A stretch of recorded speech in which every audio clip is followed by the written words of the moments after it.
మాది తరిగొప్పులు అయితే మా ఊరికి ఎట్లా సువార్త రక్షణ వచ్చిందంటే చౌడారం కాడ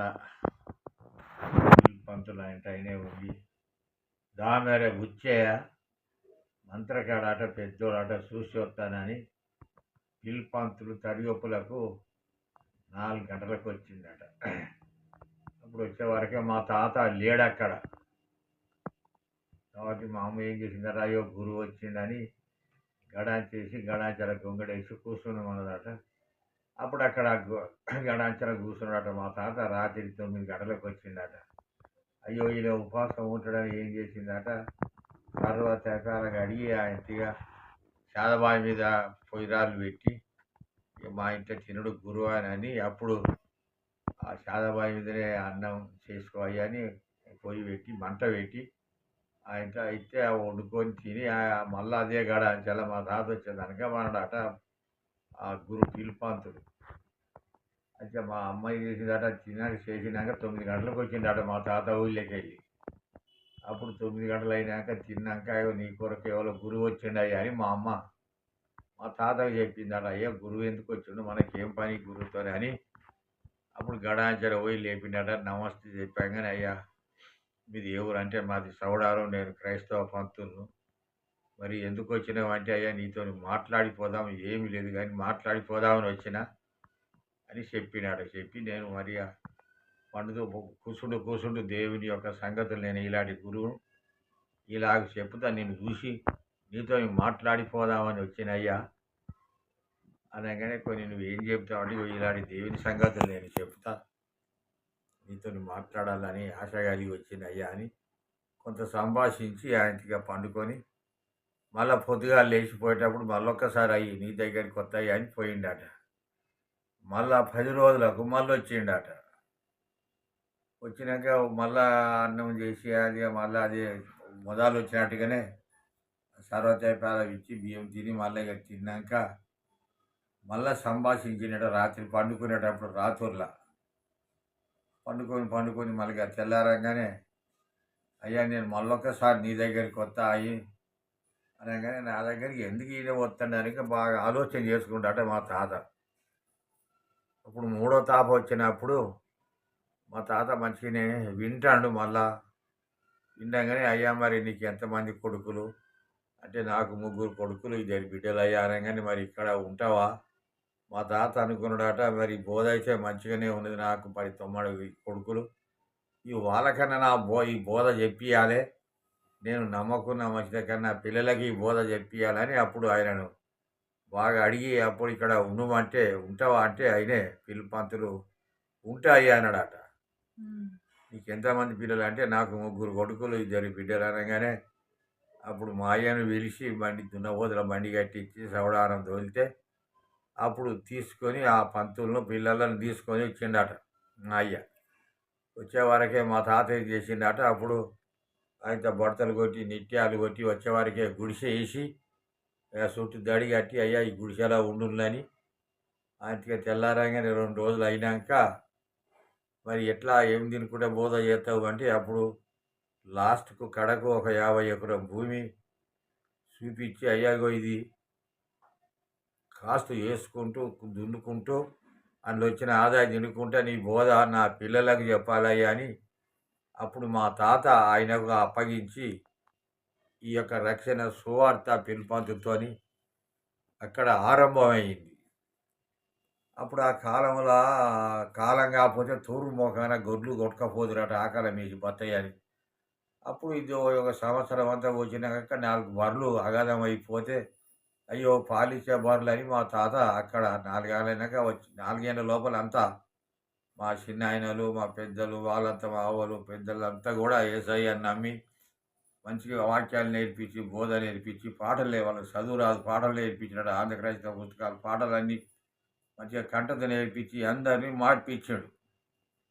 అంటే మా తాత అప్పటికి బాప్తీసం తీసుకోలేదట.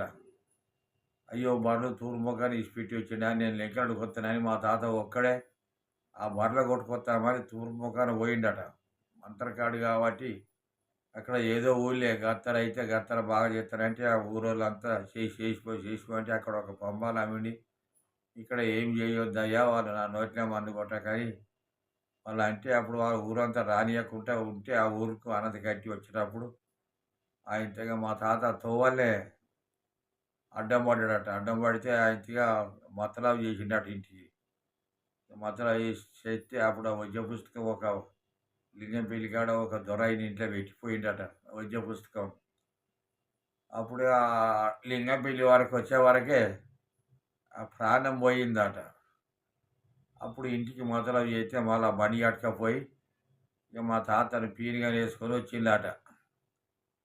వచ్చి అప్పుడు ఏం సాగు చేయాలని వీళ్ళు అడిగితే అయ్యా మరి ఇన్ని 4 సంవత్సరాలు అయితుంది అందరూ మీరంతా మార్చబడ్డారు కానీ మీ తాత బాప్తీసం తీసుకోలేదు. ఆయనకు ఇందు సాగు చేయండి ఏం కాదని అప్పుడు ఆ పిలుపంతులు మా తాతకు ఇందు సాగు చేసిండట. మా తాతకు ఆ ఇందు సాగు మా తాతతోనే పోయింది. పిట్టబెట్టుడు ఏమి లేదు.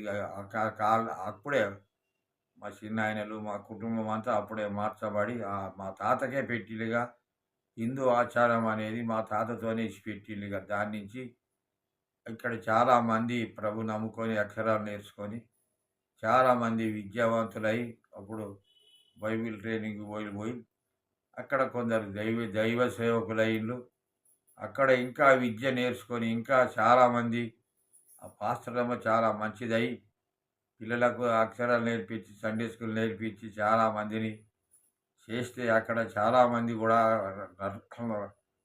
వాక్యం నేర్చుకొని ఇతరి ప్రాంతాలకు క్రైస్తవ పిల్లలు ఎక్కడ ఉంటారు అంటే చాలామంది వాక్యం నేర్చుకొని ఇండియా మిషన్కు పాస్టర్లు చదువుకున్న పిల్లలు ఎక్కడ ఉంటే తరిగొప్పుల కాడనే ఉంటారు కానీ ఇప్పుడు చాలామంది విద్య నేర్చుకొని ఇండియా మిషన్లో చాలామంది మా చిన్నాయన కొడుకు బిడ్డలు అంత పాస్టరమ్మలై అంటే దేవుని యొక్క వాక్యము అప్పుడే ప్రబలి అనేకులకు మాదిరికరముగా అనేకులు అంగీకరించి దాంతో ప్రబలమైంది మా ఊళ్ళో క్రైస్తత్వం అనేది. కాబట్టి అప్పుడు ఇంకా అదే కాకున్నట్టు అప్పుడు జనగాంలో బిల్డింగ్ కడుతుంటే అప్పుడు కొందరు మా ఊరు నుంచి పనికి పోయిందట. పనికి పోయి అయితే అక్కడ ఉంటుండగా మన అక్కడ ఉన్న మిషనరీ అక్కడ 100 ఎకరం భూమి ఉంటే అక్కడ దున్నుడు చేసుడు వ్యవసాయం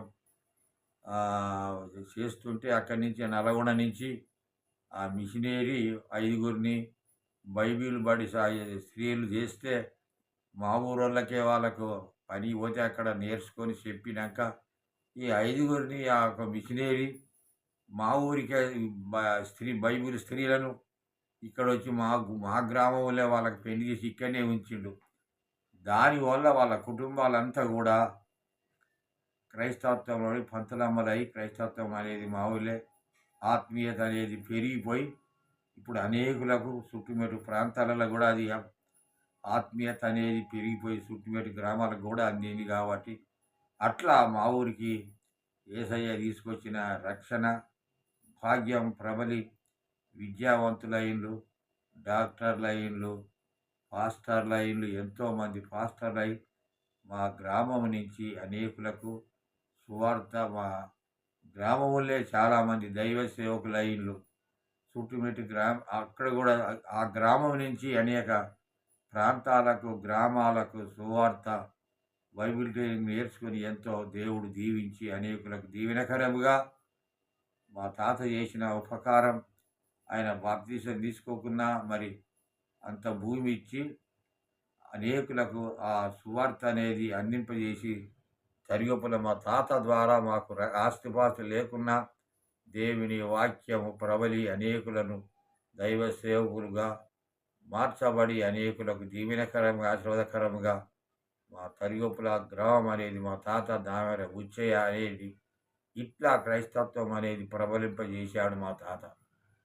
అది మా యొక్క ఇప్పుడు అనేకులకు అక్కడి నుంచి మళ్ళీ తర్వాత మిషనరీ స్కూల్లో నేర్చుకొని వాళ్ళకి ఇంగ్లీష్ చెప్పి మరి ఆయన ద్వారా ఇంకా అనేకులకు స్లేటర్ అమ్మ వచ్చి ఆయనకు తెలుగు నేర్పించి వాళ్ళ ద్వారా మరి అనేక దేశాలకు ఈ తరిగొప్పులు అనేది కొన్ని బాయిలు కొన్ని గోధుమలు తీసుకొచ్చి వారి ద్వారా మిషనరీల ద్వారా ఆర్థికంగా కూడా సహాయం చేసి అనేక బిడలను సేవకులుగా చేసి అనేకులకు దేవుని సన్నిధికి నడిపించే ఏర్పాట్లు జాన్ సార్ ద్వారా ప్రబలింది. వాళ్ళు పోయినా కానీ మిషనరీలు ఆయనకు ఒక సొసైటీ కట్టి దాన్ని రిజిస్టర్ చేసి 50 మంది రిజిస్టర్ చేసి అనేక దేశాలకు వాళ్ళు చేసిన పని పూర్తిగా దాన్ని స్టేటరేకు అనేక దేశాలకు జాన్ సార్ జాన్ నమ్మకస్తుడు జాన్ తరిగొప్పుల అని సొసైటీ పెట్టి